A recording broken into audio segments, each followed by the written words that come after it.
Mahilig si Arman makinig ng sleep podcast bago matulog. Isa itong paraan niya para makapagpahinga ang isip at mabilis siyang dalawin ng antok.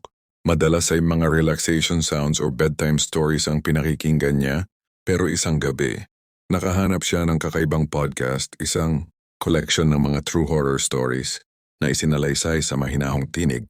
Ang pamagat ng episode na yon ay Ang Bulong sa Dilim, ayon sa podcaster.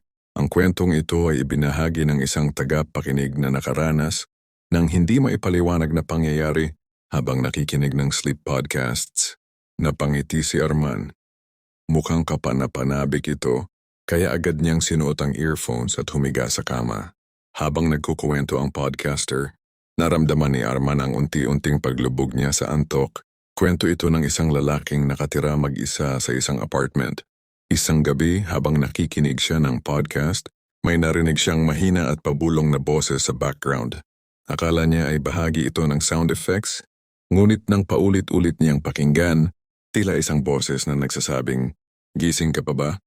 Nakaramdam ng kakaibang takot si Arman, pero nagpasya siyang huwag na lang pansinin.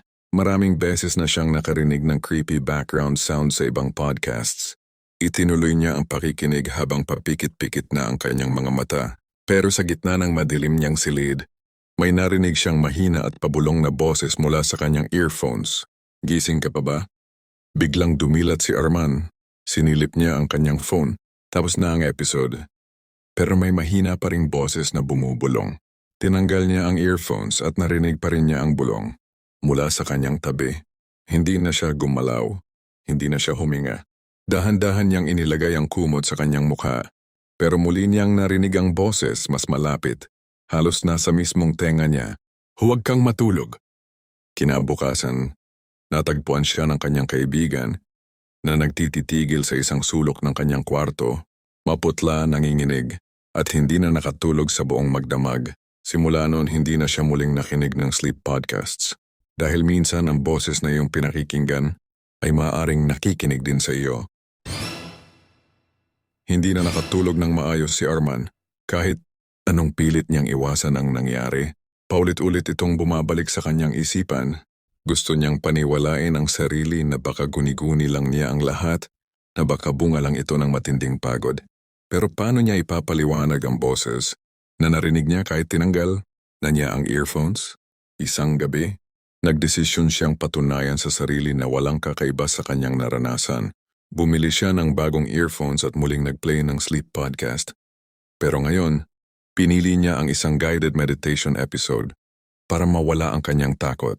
Habang pinakikinggan ang kalmadong boses ng podcaster, unti-unti niyang naramdaman ang pagbigat ng kanyang talukap. Ngunit bago siya tuluyang makatulog, isang malamig na hangin ang dumaan sa kanyang batok. Kasabay nito may narinig siyang pamilyar na bulong. "Bakit ka bumalik?" Biglang nanigas ang kanyang katawan. Hindi siya maaring nagkakamali. Iyon ang parehong boses na narinig niya noon. Nanginginig niyang tinanggal ang earphones, pero imbes na mawala, mas naging malinaw ang bulong. "Huwag mong ipikit ang mata mo." Dahan-dahan niyang binuksan ang kanyang mga mata at sa gilid ng kanyang kama, sa dilim ng kanyang kwarto, may aninong nakatayo. Itim na itim ito, walang malinaw na hugis maliban sa matangkad nitong katawan.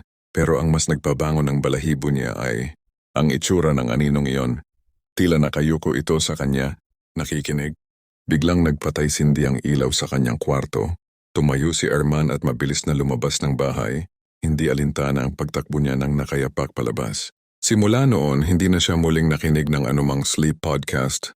Pero kahit anong gawin niya, sa tuwing siya ay mahiga sa gabi, may naririnig pa rin siyang mahina at pabulong na tinig. "Nakikinig pa rin ako." Lumipas ang ilang linggo mula nang huling marinig ni Arman ang boses, pero hindi pa rin siya nakakatulog ng maayos. Laging may pakiramdam na may nakatingin sa kanya, lalo na kapag patay na ang ilaw. Sa bawat gabi, kahit hindi na siya nakikinig ng sleep podcast, may naririnig pa rin siyang mahihinang bulong. Hindi malinaw, pero parang may nagsasalita sa dilim. Dahil sa matinding takot at puyat, napagdesisyunan niyang lumipat ng apartment. Pinili niya ang isang bagong unit sa isang kondominium sa mas mataong lugar. Umaasang makakalimutan niya ang nangyari. Noong unang linggo, mukhang maayos ang lahat. Wala siyang naririnig na bulong at unti-unting bumalik ang kanyang normal na buhay. Hanggang isang gabi, nang muli siyang makaramdam ng matinding antok habang nakahiga, Sa kanyang panaginip nakita niya ang sarili niyang nakaupo sa kama, nakatitig sa kanyang cellphone. Nakaplay ang isang sleep podcast pero imbes na kwento ng horror or relaxation sounds, isang mahinang hininga lang ang maririnig. At pagkatapos isang bulong. Akala mo ba nakatakas ka? Biglang dumilat si Arman at bumangon, hinihingal at basang-basa ng pawis. Tumalo ng puso niya nang mapansin niyang bukas ang kanyang cellphone sa tabi niya. Nakaplay ang isang audio file na hindi niya maalala kung kailan niya downloaded. Nanginginig niyang tinigil ang audio at pinatay ang cellphone. Pero kahit wala ng tunog, isang malamig na boses ang nagmula sa mismong tabi niya. Nakikinig ka pa rin. Biglang bumukas ang ilaw sa kwarto. Humihingal siyang lumingon, wala siyang kasama. Kinabukasan, naghanap si Arman ng albularyo upang ipaliwanag ang kanyang karanasan. Ayon sa matanda, may nilalang na nakakapit sa kanya, isang espiritong nagpapakain ng takot, na bumubulong sa mga taong mahina ang pananalig at madaling balutin ng pangamba. Tanging isang bagay lang ang makakatakas sa iyo rito, sabi ng albularyo. Napalunok si Arman. Ano po yun? Ngumiti ang matanda, ngunit malamig ang kanyang mga mata. Huwag mo siyang pakinggan. Ngunit paano niya magagawa iyon? Kung gabi-gabi ang bulong ay lumalapit ng lumalapit. Pagka-uwi ni Arman mula sa albularyo, pilit niyang isiniksik sa isip ang payo nito. Huwag mo siyang pakinggan. Pero paano kung hindi niya ito kayang baliwalain? Paano kung kahit anong gawin niya? Patuloy pa rin niyang naririnig ang bulong sa kanyang tenga. Gabi-gabi, pinipilit niyang matulog nang hindi iniintindi ang anino sa gilid ng kanyang silid. Pinipilit niyang huwag marinig ang mahinang tinig na nagsasabing, "Gising ka pa ba?" Ngunit sa tuwing ipipikit niya ang kanyang mga mata, mas lumalakas ang bulong, mas lumalapit. Hanggang isang gabi, hindi na niya kinaya. Nandito ka lang ba para takutin ako? Galit na tanong ni Arman sa kawalan. Ano ba ang gusto mo? Tahimik ang kwarto. Akala niya ay wala na ang anino. Ngunit sa dulo ng kama may gumalaw. Isang madilim na hugis ang dahan-dahang lumapit sa kanya. Ang katawan nito'y mahaba at payat, at kahit walang mukha, alam niyang nakatitig ito sa kanya. At saka ito muling nagsalita. Makinig ka. Isang malalim at mahaba ang buntong hininga ang bumalot sa paligid. Kasabay nito nagpatay-sindi ang ilaw sa kanyang kwarto. Lumamig ang hangin at pakiramdam niya ay may nakayakap sa kanya mula sa likod. Hindi siya makagalaw, hindi siya makasigaw. Tapos sa wakas narinig niya ng malinaw ang gustong sabihin ng nilalang. Namatay ako nang hindi nila naririnig ang sigaw ko. Isang matinding sakit ang sumaklob sa ulo ni Arman. Biglang pumasok sa isip niya ang isang imahe, isang babaeng nakakulong sa isang madilim na kwarto, umiyak, sumisigaw ngunit walang nakakarinig. Nakita niya ang kanyang sarili sa panaginip, nakikinig ng sleep podcast, habang sa kabilang mundo, may isang nilalang na desperadong sinusubukang magpahayag ng kanyang kwento, isang biktima, isang kaluluwang hindi narinig, at ngayon gusto niyang may makinig sa kanya. Muling bumalik sa realidad si Arman. Nanginginig siyang lumingon sa nilalang, ngunit wala na ito.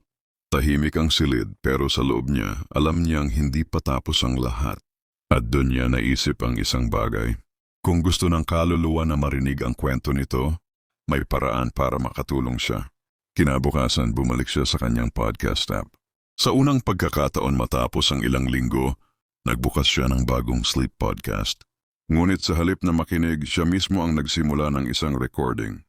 At doon, isinalaysay niya ang kanyang kwento, ang tungkol sa bulong, ang tungkol sa anino, at ang tungkol sa isang kaluluwang hindi narinig. Sa huling bahagi ng kanyang podcast episode, ibinulong niya ang mga salitang ito.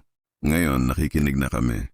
Ngunit bago niya matapos ang pagre-record, may narinig siyang tunog sa kanyang earphones. Isang mahina ngunit malinaw na boses, "Salamat."